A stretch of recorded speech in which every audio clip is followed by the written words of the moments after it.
వాస్తవంగా భారతీయ జనతా పార్టీలో from the beginning వ్యవహారం అంతా కూడా జాతీయ నాయకత్వమే చక్రం తిప్పింది. అక్కడి నుంచి ఎవరైతే షెకావత్ని పంపించడం, ఆయనతో పాటు ఒరిస్సాకి సంబంధించినటువంటి వాళ్ళని పంపించడం, వాళ్లే మాట్లాడారు చంద్రబాబుతో.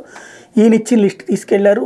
దాంతో తర్వాత పురంధేశ్వరితో మాట్లాడారు వాళ్ళు. ఫైనల్గా అభ్యర్థుల ఎంపిక పూర్తయింది. కొన్నిటి మాత్రం మార్చుకురాగలిగింది ఆవిడ. కాకపోతే ఇప్పుడు అనపర్తి సీటు మార్పు చేయడానికి ప్రయత్నిస్తున్నారు అన్నటువంటిది ప్రధానమైనటువంటి అంశం. అది జరిగిందంటే అతిపెద్దదైనటువంటి మైనస్ పురంధేశ్వరది అవుతుంది. అనపర్తికి బదులు తంబళ్లపల్లి అడుగుతున్నారు. అనపర్తి బదులు రాజమండ్రి అడగండి, అనపర్తి బదులు మరొకటి అడగండి. ఎందుకంటే సీట్లు అనౌన్స్ చేసిన వాటిని వెనక్కి తీసుకోవడమే కదా. అది ఇక్కడైతే ఏంటి, అక్కడైతే ఏంటి, లేకపోతే తూర్పుగోదావరిలోనే ఇంకోటి అడగండి, లేకపోతే విశాఖపట్నం ఇంకొకటి అడిగితే తప్పులేదు. కానీ ఎక్కడో తంబళ్లపల్లి అది గెలిచేది లేదు, పెట్టేది కాదు. ఇంతకుముందు గట్టి ఓట్లు వచ్చినాయి కానీ గెలిచేటటువంటి సీట్ అయితే కాదు. ఇప్పుడు అట్లాంటి చోట్లను పెట్టుకుని ఇక్కడ అనపర్తి ఒక పెద్ద మైనస్ ఏమవుతుందంటే, ఒక సైనికుడికి ఇచ్చారు, మాజీ సైనికుడికి ఇచ్చారు.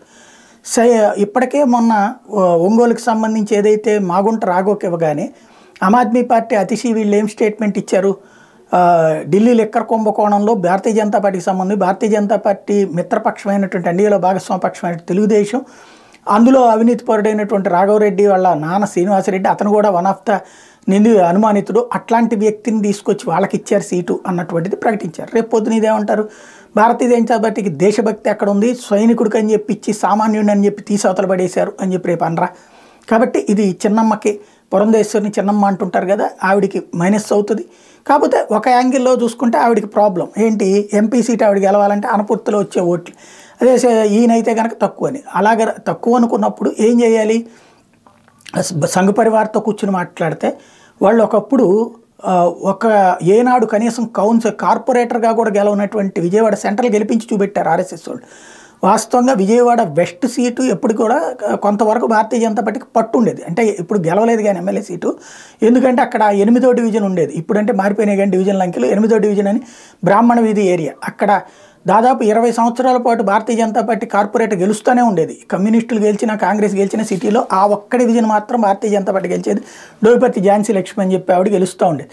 అట్లాంటిది ఆవిడ మార్చగానే పోయింది. అట్లాగే అలాంటి అక్కడ కాస్త కోస్తో పట్టుంది, సెంట్రల్లో అసలు ఏ పట్టు లేదు. కానీ కోట శ్రీనివాసరావు వెళ్ళి ఆర్ఎస్ఎస్ వాళ్ళని దండం పెట్టి, అయ్యా నన్ను అక్కడేమో ఐలాపురం రాజా, ఇదే ఐలాపురం వెంకయ్య పోటీకి కోట్ల రూపాయలు ఖర్చు పెట్టగలడు, నా దగ్గర 10 లక్షలు కూడా పెట్టలేను నేను అంటే, నువ్వు వెళ్ళి పని చేసుకో, ప్రచారం చేసుకో, మేము చూసుకుంటామన్నారు. ఇల్లు తిరిగారు, గెలిపించారు వాళ్ళే.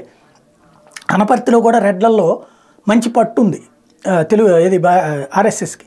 వాళ్ళని అడిగితే బాగుంటుంది. కానీ ఒక సైనికుడికి తీసేస్తే మైనస్ అవుతుందేమో, లేదు ఖచ్చితంగా ఇదే బెటర్ అనుకుంటారా, అది మరి పార్టీలో వేరే సంకేతం. ఎందుకంటే అనపర్తిలో ఓడిపోతారనుకున్నప్పుడు తీసేసినప్పుడు మిగతా చోట్లంతా గెలుస్తారా? అప్పుడు విజయవాడ వెస్ట్ అయినా అదే సమస్య అవుతుంది కదా, లేకపోతే అనకాపల్లి అయినా అదే సమస్య అవుతుంది కదా. మరి అంటే డబ్బు ఉన్నటువంటి వాళ్ళకైనా అన్నటువంటి ప్రచారం అవ్వదా? ఒకసారి ఆలోచించుకోవాల్సింది.